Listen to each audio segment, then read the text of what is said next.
Program siaran dialog keagamaan di radio.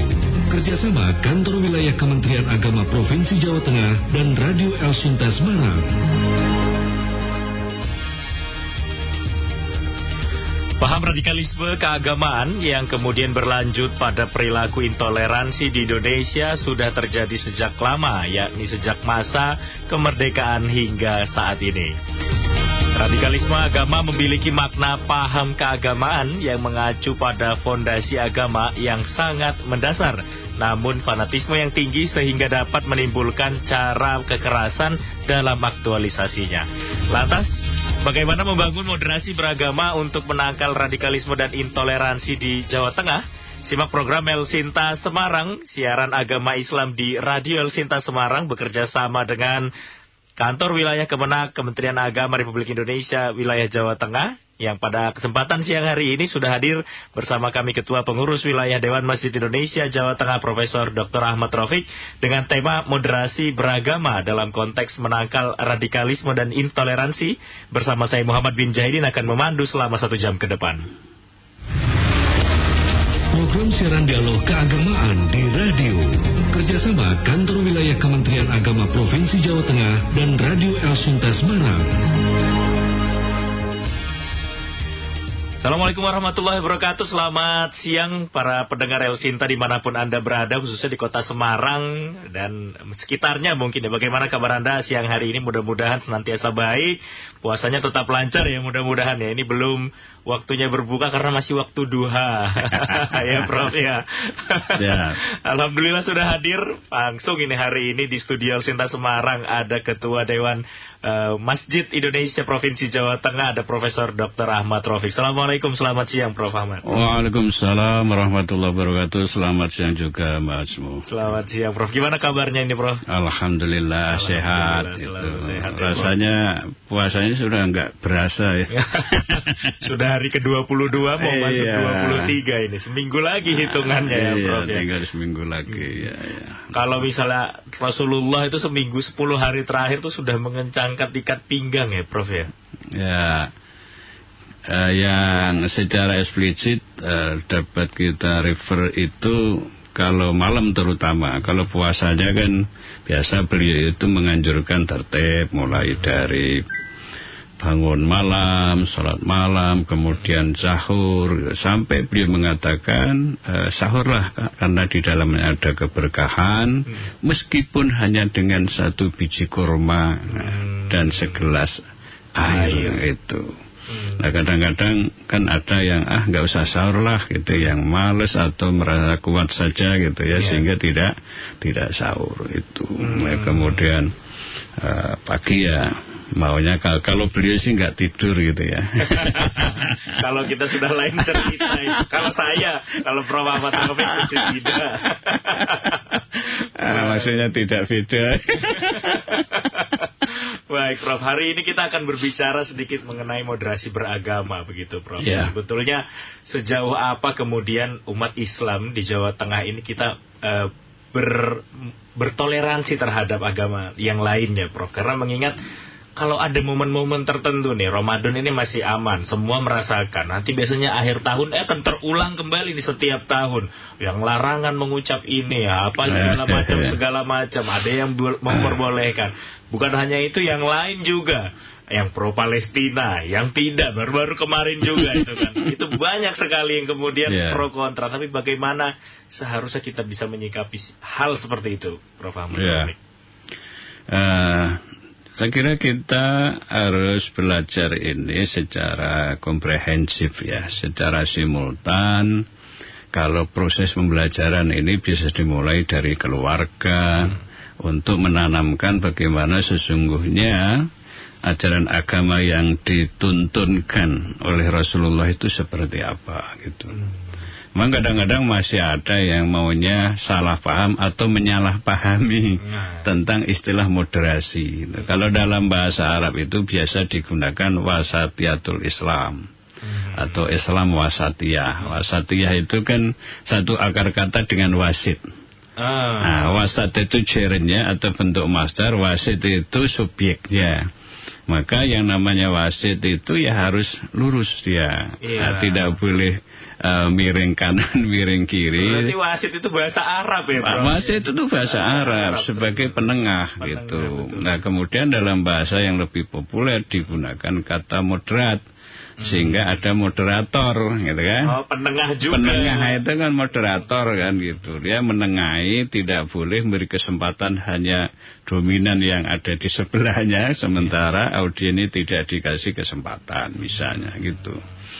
Nah, ajaran agama itu sepemahaman saya ketika saya belajar dari kecil sampai sekarang itu kan mengajarkan yang namanya toleransi. Dalam bahasa agama atau bahasa hadisnya Rasulullah itu al-hanifiyah as-samhah. Hanifiyah itu lurus.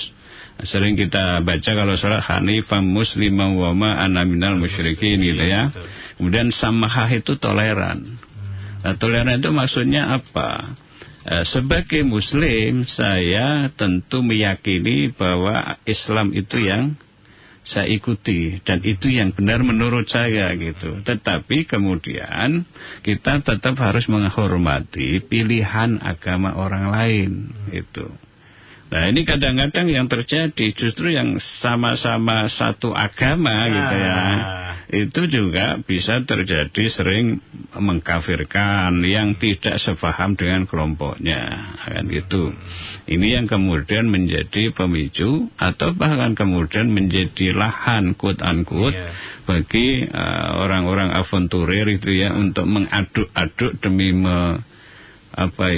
melonggarkan atau mengurangi kekuatan kebersamaan. Maka mereka ini diadu-adu, kamu nyalahkan sana, nanti saya support misalnya gitu. Itu kan yang kemudian ini sering terjadi seperti itu. Sebenarnya kalau di dalam ajaran agama Islam yang saya fahami, saya pelajari dan saya praktekkan begitu, saya merasa ajaran agama itu mengajarkan tadi moderasi ya. Mulai dari Al-Quran yang wakadzalika ja'alnakum ummatan wasaton litakunu syuhada'a 'alan nas dan seterusnya.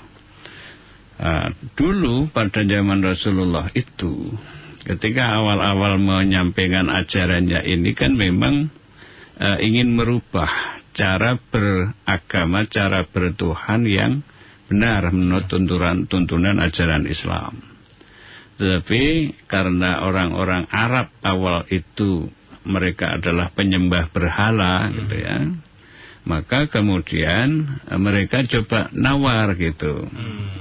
Muhammad, saya mau ikut menyembah Tuhanmu, tapi dengan catatan kamu juga mau ngikuti nyembah Tuhanku. Itu perkataan Quraisy waktu itu ya? Iya, itu tawarannya begitu gitu. Ya gantianlah gitu supaya kami masih bisa mengikuti ajaran nenek moyang, kemudian kamu juga begitu gitu. Lalu Allah menurunkan wahyu surat Al-Kafirun itu ya, yang isinya kul ya ayyuhal kafirun, katakan wahai Muhammad, wahai orang-orang kafir, la a'budu ma ta'budun, aku tidak boleh menyembah, bahasanya tidak menyembah apa yang kalian sembah, dan kalian wala antum abiduna ma a'bud, kalian juga tidak menyembah yang aku sembah. Nah, diulangi lagi sampai 2 kali. Wala antum abiduna ma a'bud, kalian tidak menyembah apa yang aku sembah, ya, wala na'budu ma batum, dan aku juga tidak menyembah apa yang kalian sembah. Bagimu agamamu, bagiku agamaku. Lakum dinukum waliyadin. Tetapi karena Rasulullah ini sosok yang bukan hanya sebagai pemimpin agama saja, tapi juga pemimpin negara nih. Ya, karena tidaknya pada tahun kedua Hijriah, ya, karena beliau sudah berada di Madinah, kemudian beliau membuat yang namanya Konstitusi Madinah itu, atau Piagam Madinah itu yang kemudian diakui oleh para ilmuwan baik Barat maupun Timur, sampai ada satu judul buku yang ditulis oleh Montgomery Watt yang judulnya itu Muhammad Messenger and the Statesman itu ya. prophet and statesman itu, ya, nabi dan juga negarawan gitu, ya. Itu yang menarik gitu. Artinya apa? Setelah tahun kedua Hijriah ini beliau berusaha melalui langkah-langkah yang konstitusional bagaimana bisa menyatukan seluruh warga yang ada di Yasrib pada saat itu, yang kemudian beliau ganti namanya menjadi Madinah. Ya, dan itu yang pertama kali ditanamkan di dalam 47 poin Piagam Madinah itu adalah konsep ummatan wahidah. Itu yang menjadi desain awal. Desain awalnya itu ummatan wahidah begitu. Nah, kadang-kadang ini kan kemudian disimplifikasi menjadi umat yang terbatas kan itu. Padahal ummatan wahidah itu umat yang menyatukan semua warga yang ada di Madinah pada saat itu.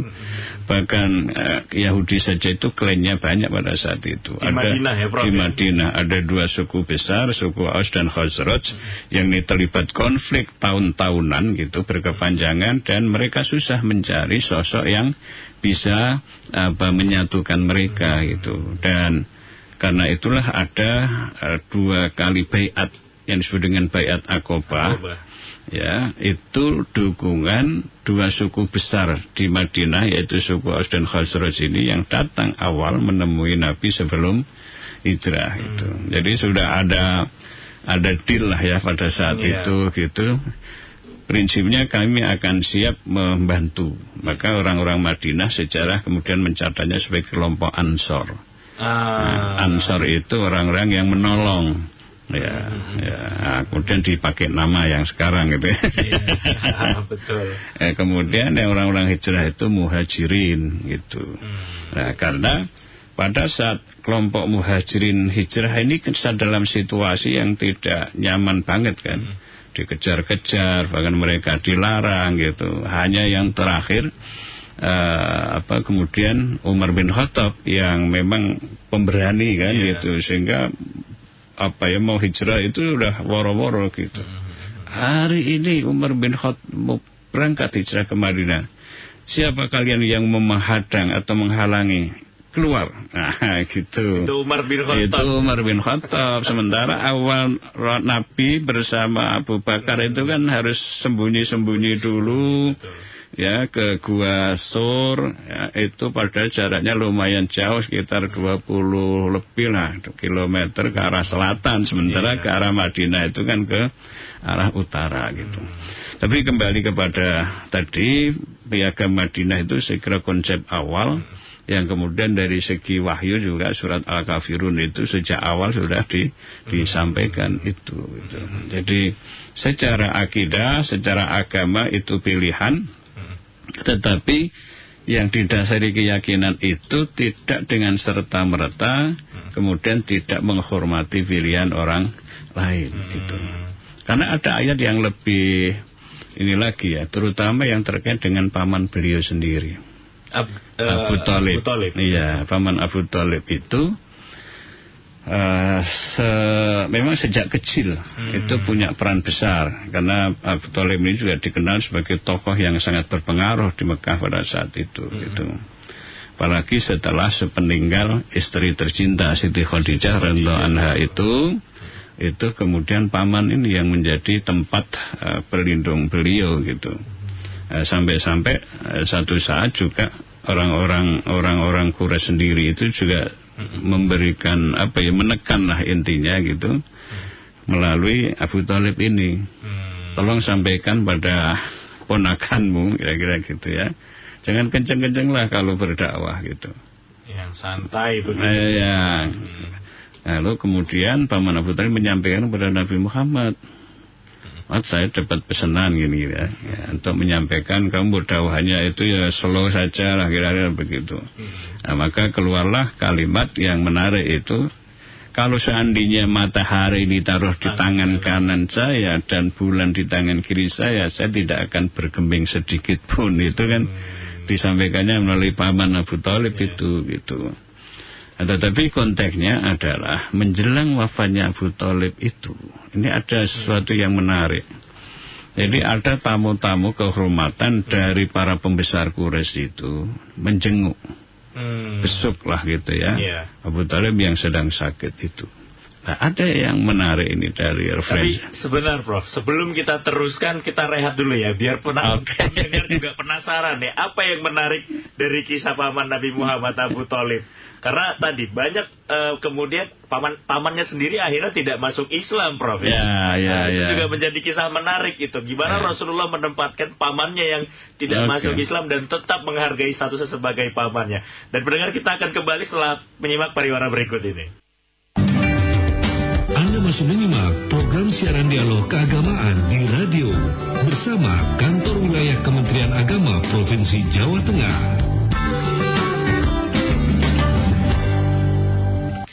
Ya, pendengar, Anda masih menyimak siaran agama Islam di Radio El Sinta Semarang bekerjasama dengan Kementerian Agama Republik Indonesia, Kantor Wilayah Jawa Tengah, dan siang ini masih bersama dengan Ketua Dewan Masjid Indonesia Provinsi Jawa Tengah, ada Profesor Dr. Ahmad Rafiq. Dan kita lanjutkan perbincangan kita tadi, Prof, ya. Mengenai paman Rasulullah SAW, Abu Thalib, yang satu sisi beliau seorang yang bisa dikatakan kafir begitu ya, tidak mau memeluk agama Islam, tapi kemudian Rasulullah karena sangat sayang dan Abu Thalib juga demikian melindungi Rasulullah, akhirnya Allah berikan ya kemudian keringanan ya kalau tidak salah dalam. Tapi tetap saja saya mudah-mudahan harapannya yang paling ringan juga saya tidak mau diberikan kesempatan untuk menyicipi neraka. Gimana tadi, Prof?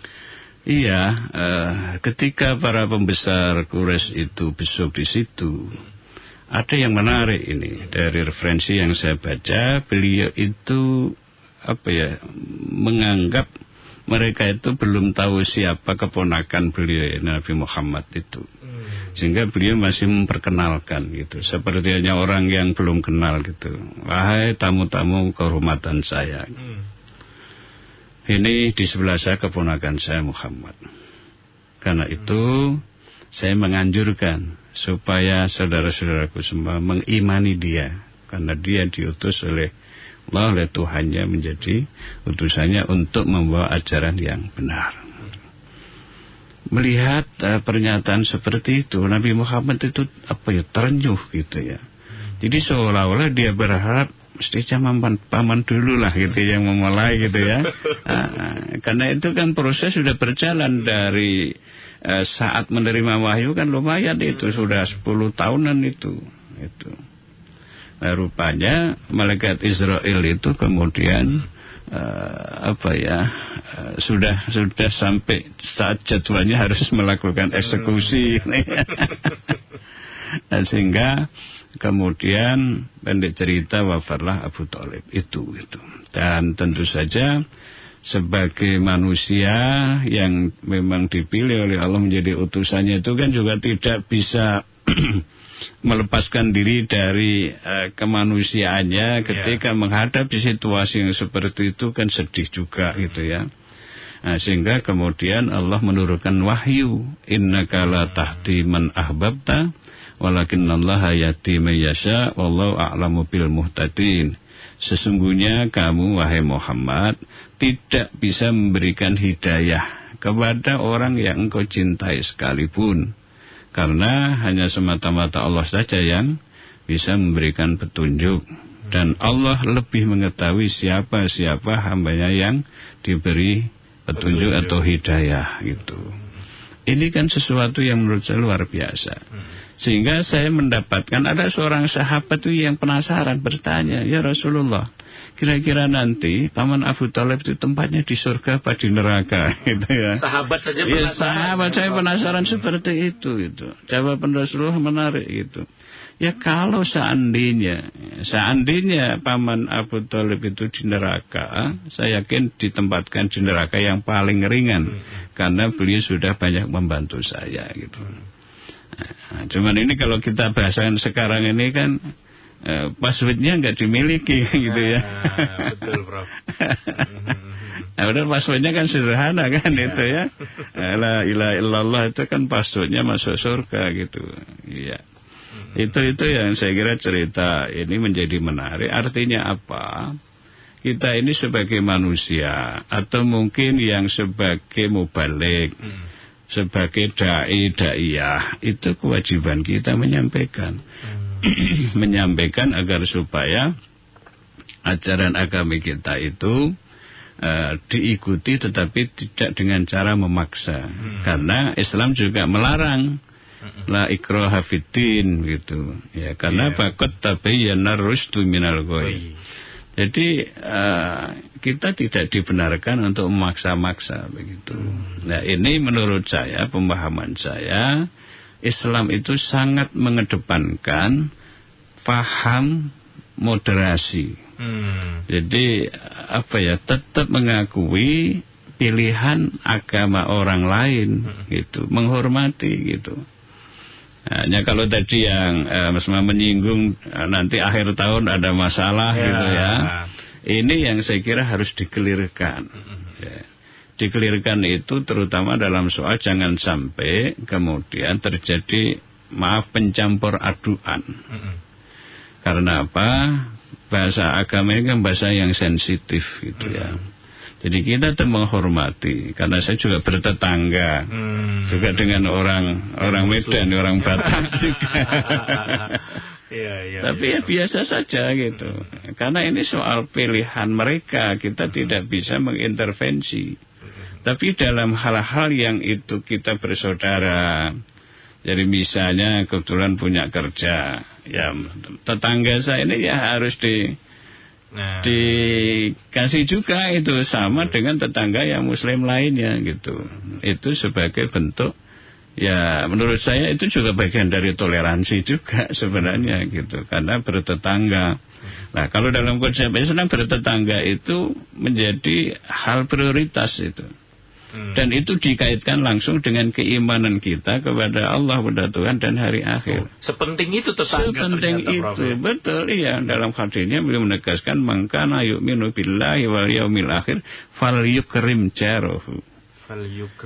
Iya, maka muliakanlah tetangganya. Tapi ini urutannya ada 3 ini. Yang pertama itu, man kana yu'minu billahi wal yaumil akhir falyakul khairan aw liyasmut. Barang siapa beriman kepada Allah dan hari akhir, maka bertutur katalah yang baik. Kalau tidak bisa bertutur kata yang baik, maka lebih baik diam. Itu. Dan yang kedua, barang siapa beriman kepada Allah dan hari akhir, maka muliakanlah tamunya. Nah, kemudian yang ketiga baru ke tetangga ini. Gitu. Nah, tamu itu juga harus dihormati. Nah, kalau dalam bahasa kita kan tamu itu adalah raja kan itu. Betul, Bro. Tapi di satu sisi tamu itu juga adzaif kal mayyit gitu ya. Jadi tamu itu seperti hanya mayat gitu, yang kalau diperlakukan secara baik oleh yang punya rumah juga harus ngikut kan gitu. Tapi tamu juga ada batasnya, itu maksimal 3 hari. Karena yang punya rumah baik kemudian aku di sini terus. Kalau mau lebih 3 hari nginep di hotel. Iya. Baik, Bro.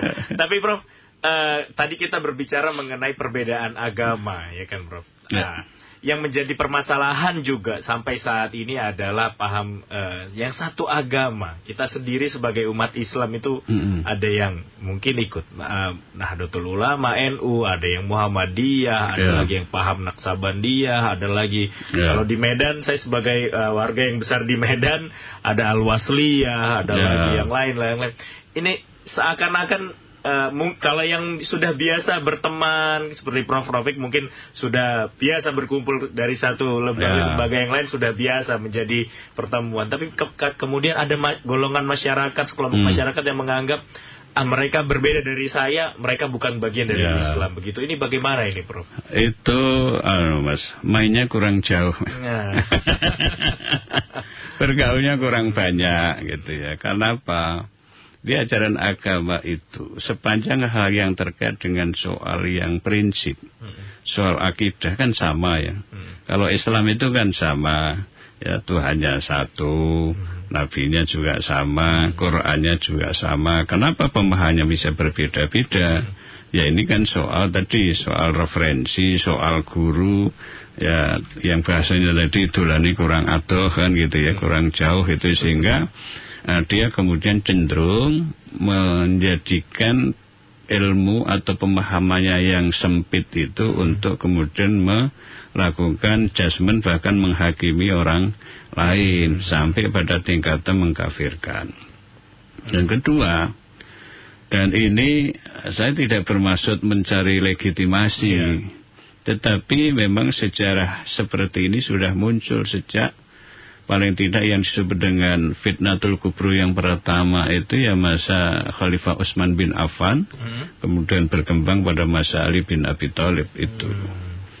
Ya, sebenarnya bermulanya ya dari soal dukung-mendukung, soal politik kan gitu ya. Soal politik itu karena pendukung Sayyidina Ali bin Abi Thalib itu merasa kecewa berat itu. Karena tadinya proses perjalanannya dari Khalifah Umar ya. Khalifah Umar itu naik kan seperti putra mahkota. Nggak ada proses pilihan. Tidak ada yang betul. Karena ini oleh Khalifah Abu Bakar itu dianggap tokoh yang paling senior, paling berani, paling mumpuni lah begitu. Kemudian seperti ya dalam tanda kutip putra mahkota sehingga tidak ada proses pilihan. Tapi kemudian itu pun sejarah mencatat Sayyidina Umar bin Khattab itu ada salah satu warga yang mungkin menyimpan dendam gitu. Kemudian ketika beliau sedang sholat itu ditusuk. Sejarah yang saya baca itu menyebut sosoknya ini Abu Lu'lu'ah. Abu Lu'lu'ah. Ya, Abu Lu'lu'ah itu yang menusuk beliau. Tapi masih ada kesempatan. Ya, masih ada kesempatan untuk menyiapkan tim formatur. Termasuk putra beliau sendiri Abdullah bin Umar, tapi dengan catatan kamu boleh ikut memilih. Karena ada 7 orang ya, boleh memilih tapi tidak boleh dipilih. Nah ini menariknya itu. Jadi kalau misalnya mau itu beliau bisa jadikan kamu putra mahkota gitu ya. Jadi gubernur apa jadi wali kota. Betul. Tapi kalau Umar nggak mau itu gitu. Kamu sudah cukup saya aja gitu. Ya, jadi kamu boleh milih. Akhirnya terpilihlah Utsman bin Affan. Itu. Nah, Utsman bin Affan ini kan 12 tahun memimpin ya negara dan pemerintahan itu, dan 6 tahun pertama berjalan dengan sangat baik, tapi mulai tahun ke-7 sampai tahun ke-12 itu mulai ya ada kepentingan keluarga masuk gitu. Betul. Sehingga salah satu yang menjadi pemicunya itu gubernur Mesir itu dianggap tidak punya kredibilitas. Nah, masyarakat sana ini sudah lapor, tapi tidak segera bisa diatasi. Karena juga ya yang namanya jabatan-jabatan seperti ini kan selalu tarik-menarik gitu kan gitu. Baik. Ya pendek cerita, kemudian orang Mesir pada datang beramai-ramai ke Madinah yang berujung dengan terbunuhnya Utsman bin Affan. Itu ceritanya itu. Kita tahan sebentar, Prof. Sudah ada 2 orang pendengar ini menunggu dari tadi. Ada Pak Dida dari Banyumanik. Selamat siang, assalamualaikum Pak Dida. Waalaikumsalam. Assalamualaikum Profesor. Waalaikumsalam warahmatullahi wabarakatuh. Suaranya Profesor. Alhamdulillah. Terima kasih. Diberi keberkahan ya. Amin. Amin. Silakan Pak Dida. Iya, Profesor menyikapi para radikalisme ya, dari tadi saya menarik sekali itu yang belum kita yang Islam itu harusnya moderat, inklusif dan modern ya. Betul. Nah, selama yang di internal terjadi Islam, Prof, saya itu mengamati ya juga orang bodoh dalam artian ya. Yang itu yang kaum Wahabi itu bagaimana menyikapi pemerintah seperti kaum Wahabi. Sedangkan di internal sendiri kan kita sendiri tahu kalau Wahabi itu orangnya radikal banget. Ini nggak boleh, ini nggak boleh, ini kan. Padahal itu juga Muslim, sesama Muslim, Prof. Bagaimana kita saling menyikapi dan pemerintah harusnya itu tengah-tengah merangkul Wahabi, merangkul sana sini kan, jadi kita sama-sama itu tidak pernah saling kontok-kontokan. Padahal internal sendiri, Prof. Ya. Jadi tetap dirangkul ya Pak Dida ya, kaum Wahabi juga ya. Gitu, itu Wahabi juga paling betul sendiri katanya, Prof. Mohon maaf, Prof, kalau kata-kata saya belepotan, Prof. Oke. Selalu, Prof. Assalamualaikum warahmatullahi wabarakatuh. Waalaikumsalam. Terima kasih banyak Pak Dida di Banyumanik ya. Kemudian sudah ada Ibu Ana dari Semarang. Assalamualaikum, selamat siang Bu Ana. Iya, Pak. Iya, silakan Bu Ana. Tanya, Prof. Ya. Itu sebenarnya bersangkutan dengan kehidupan sehari-hari sih. Kayak tentang pengertian mengenai kriteria bisa disebut radikal itu masyarakat umum itu kan gimana Pak? Saya pun sendiri mempertanyakan, maksudnya kriteria bisa disebut sebagai radikal itu tuh seperti apa gitu? Apa ada kayak tampilan fisiknya tersendiri atau gimana? Nah, jangan-jangan dengan mindset orang-orang atau mindset masyarakat pada umumnya tentang radikalisme malah memicu Islamofobia di masyarakat kita sendiri gitu loh Pak. Akhirnya kayak teman-teman yang entah jawabnya panjang kah atau yang kayak memang punya kewajiban sendiri atau memang udah punya kepercayaan harus pakai cadar itu jadi kan kayak gitu selek ya, maksudnya dari pemerintah sendiri itu ada sosialisasikan mengenai yang disebut radikalisme itu tuh kayak gimana, yang disebut moderatnya itu tuh kayak gimana gitu. Misalnya di masyarakat sendirinya juga nggak ada ini golongan mana gitu. Bu Ana sendiri pernah begitu dikatakan radikal atau seperti apa mungkin? Sebenarnya bukan saya sih jatuhnya, tapi saudara saya. Karena kebetulan saudara saya ada yang bercadar kan. Sampai pernah suatu saat pergi ke mall, ya ini nggak ada yang mau deket-deket gitu Pak. Tapi kan kalau mau deket-deket jadinya kasihan ya. Padahal beliaunya juga warga negara Indonesia gitu. Terima kasih. Baik, terima kasih banyak. Sehat selalu Bu Ana di Semarang ya. Mungkin bisa sebelum ditanggapi Prof ya kita simak dulu jeda pariwara berikut ini ya Prof ya. Karena ini cukup panjang nih pembahasannya sepertinya dan menarik ini. Baik, pendengar kita simak dulu jeda pariwara berikut ini.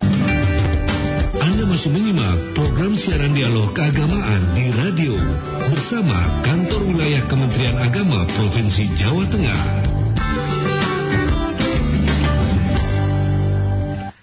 Ya, berdengar Anda masih menyimak Radio Talk, siaran agama Islam ya, Radio El Sinta Semarang dengan bekerjasama dengan Kementerian Agama Islam Republik Indonesia, Kantor Wilayah Provinsi Jawa Tengah, dan masih bersama dengan Ketua Dewan Masjid Indonesia Jawa Tengah, ada Profesor Dr. Ahmad Raufik.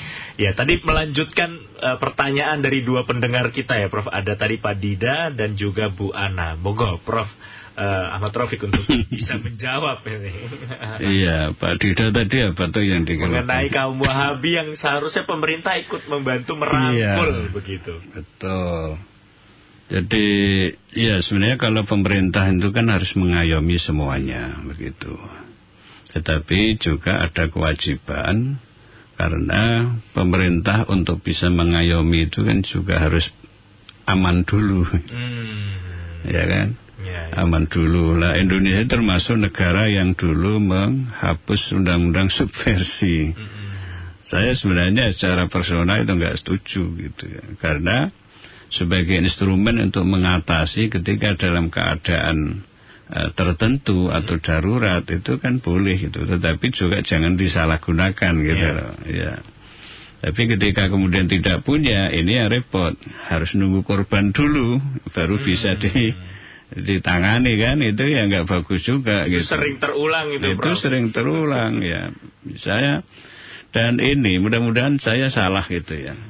Ada kejadian-kejadian yang ini lalu secara ini kejadiannya kayak apa ya, periodik gitu, tahunan gitu, menjelang event-event politik gitu. Saya tiba-tiba lagi ngimami sholat, kemudian dipukul gitu. Itu jadi permasalahan. Iya, itu jadi masalah kan gitu. Ada apa sebenarnya? Kalau seperti yang ramai kemarin, ya tapi ini kejadiannya di Malaysia itu imam mau dipukul pakai sendal kan gitu. Itu ternyata setelah ditanyakan itu bacaannya kepanjangan. Itu kalau Gus Imam siapa Kiai Anwar Zaid dia bilang imam kemenyek. Iya, mungkin biar dikira mantep gitu kan, jadi bacanya harus panjang-panjang gitu. Maka yang seperti ini kan juga harus pandai-pandai kan, wise lah gitu, bijak melihat makmumnya seperti apa itu. Kalau makmumnya itu orang-orang yang masih muda-muda semua ya mungkin bisa saja gitu. Ini contoh kecil gitu ya. Tetapi ini kemudian Kalau itu terkait dengan kelompok pemahaman, ini yang saya kira harus ini. Sementara di Arab Saudi sendiri sekarang yang itu menjadi sentralnya Wahabi itu sudah memulai membuka keran. Tulan tahun 2022 itu saya haji. Ya, itu ternyata begitu sampai di Bandara Madinah, petugas imigrasi itu semuanya perempuan, Mas.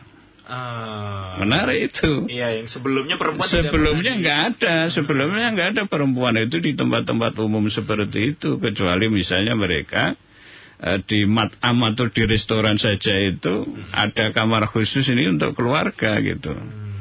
Ya, tapi sekarang ada bahkan petugas di perkemahan di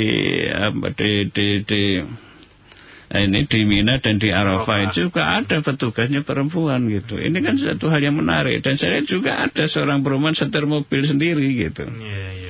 Ini ada perubahan yang saya kira model-model pemahaman yang kaku, tekstualis itu pada dasarnya akan tertinggal gitu.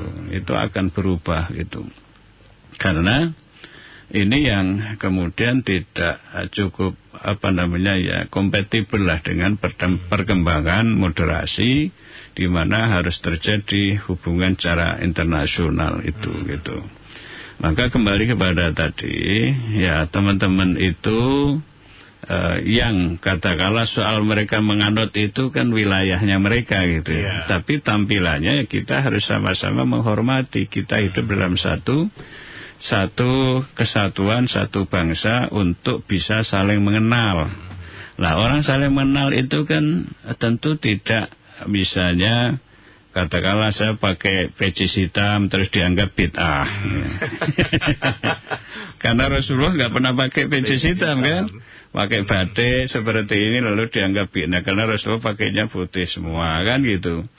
Ya, ini yang saya kira juga harus jelas gitu. Apalagi misalnya kalau ada kemarin itu saya lihat ada postingan itu di Sudan kalau nggak salah. Itu orang tarawih pun dilarang-larang. Iya, karena menurut orang ini Syiah tampaknya itu orang-orang Syiah itu yang namanya sholat sunnah itu dilakukan sendiri-sendiri gitu. Nah, sholat tarawih ini kemudian dianggap sebagai bid'ah gitu, sehingga mereka dilarang-larang. Nah, terus apa bedanya dengan orang tentara-tentara Yahudi di Masjid Palestina kan begitu gitu. Hanya bedanya kalau tentara memang bawa senjata, kalau ini enggak gitu. Nah, ini yang seperti ini yang saya kira kita harus semua bisa menahan diri. Tapi yang punya pemahaman seperti itu, ya belajar lagi lah gitu. Karena makin banyak kita belajar itu, insya Allah kita akan makin banyak pilihan, sekaligus juga membangun ini. Bagaimana sesungguhnya ajaran agama yang dituntunkan oleh Rasulullah itu seperti apa? Beliau itu sangat sayang, sangat menghormati siapapun begitu.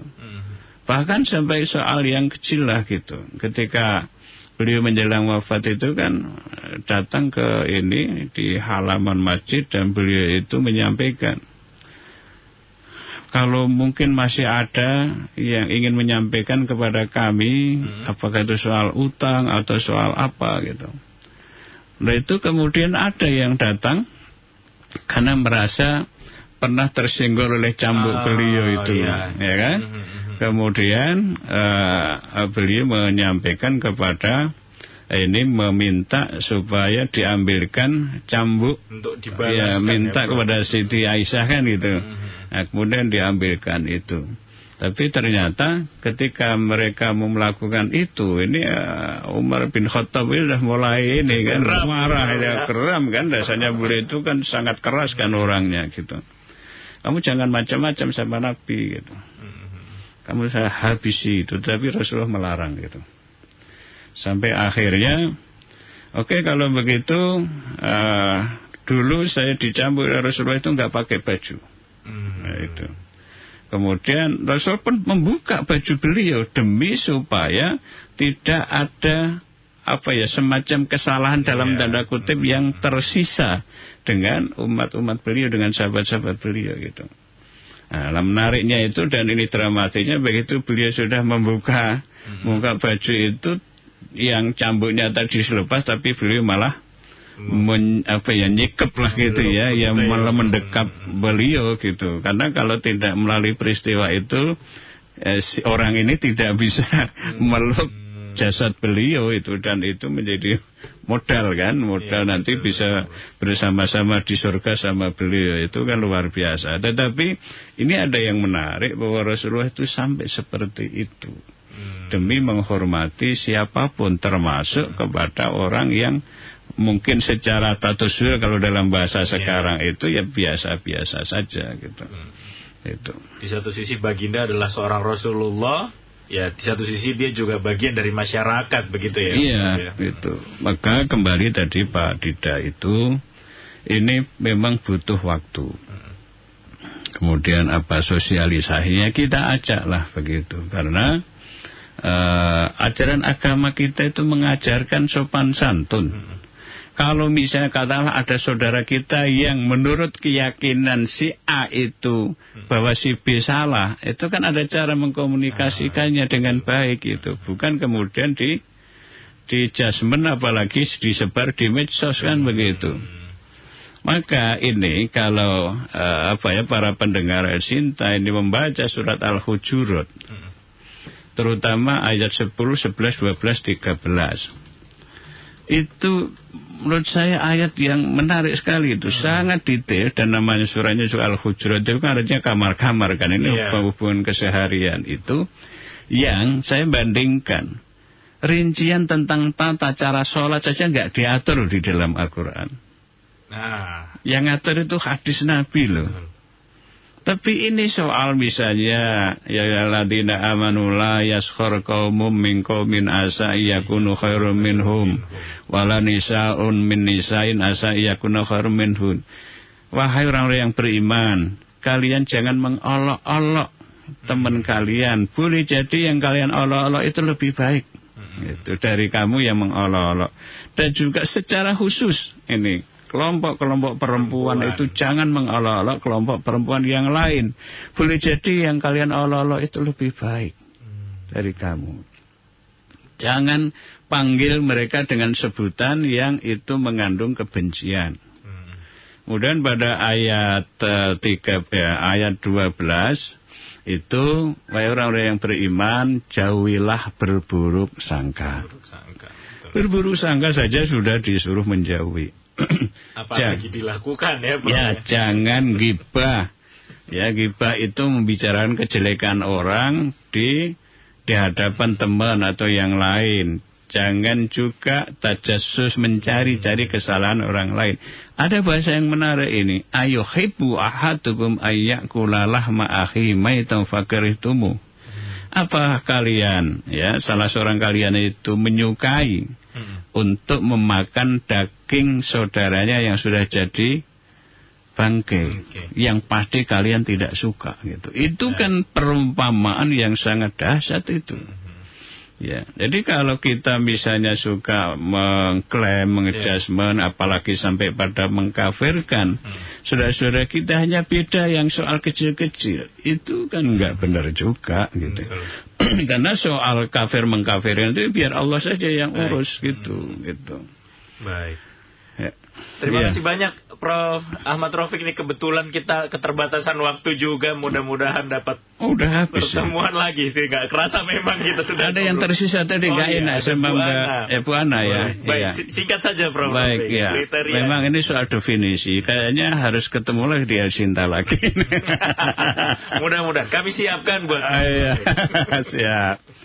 Iya, untuk definisi ini saya kira kita bisanya ya kalau dia sudah bertutur kata, kemudian berperilaku seperti apa. Kalau dia hanya tampil kemudian pakai cadar, ya ini kan soal soal tadi beda pemahaman. Ya, bagi saya itu tentu lebih baik. Bahkan Gus Ba itu sering mengatakan auratnya orang perempuan itu kalau di luar sholat itu kan ya tertutup itu sebenarnya. pakai cadar gitu. Kalau pas sholat malah nggak boleh. Nggak boleh pakai cadar justru, ya, Prof. Wajahnya ini harus dibuka sama telapak tangan, itu yang harus dibuka gitu. Nah, kemudian ini tadi lagi-lagi soal pemahaman. Ya, kalau dia mestinya bisa menghargai pilihan orang lain, apalagi kalau sudah dalam konteks negara. Dan sudah kita ini sering mengatakan negara Kesatuan Republik Indonesia itu togut kan gitu ya. Betul. Nah, ini kan kacau juga itu. Negara ini dibangun didirikan oleh founding fathers kita itu dengan berbagai kesepakatan, maka disebutnya sebagai Darul Ati wa Syahadah atau Darul Misak. Ya, yang tidak itu kesepakatan mesti mengikuti yang dulu bersepakat lah gitu. Kita teruskan, dasarnya bukan negara agama tapi negara Pancasila itu. Ini yang harus dibangun gitu. Jangan kemudian dibalik-balik. Semua yang ada di sini seperti negara sampah gitu kan. Kalau saya pegang apel saya taruh di sampah gimana? Kan itu. Kemudian kalau Mas mau ditanya, sekarang umurnya berapa? 40 tahun. Mulai wajib sholat umur berapa? 15 tahun. Berarti sudah 25 tahun dong kalian sholat di tempat sampah. Nah gitu kan. Nah, terus nanti ujung-ujungnya berarti sholat kamu nggak sah. Supaya sholatmu bisa sah, kamu harus nebus, gitu kan? Harus membayar sebagai kompensasi. Nah, kalau nggak punya uang gimana? Ya ambil. Nah, di mana saja itu dianggap sebagai harta fek gitu kan? Kan kacau seperti ini gitu. Ini yang saya kira kita harus sama-sama ini. Nah, soal batasnya ya memang tadi itu.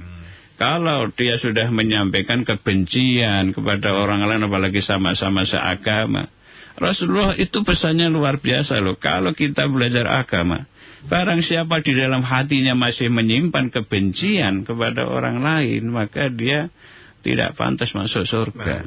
Ya, itu kan luar biasa. Betul.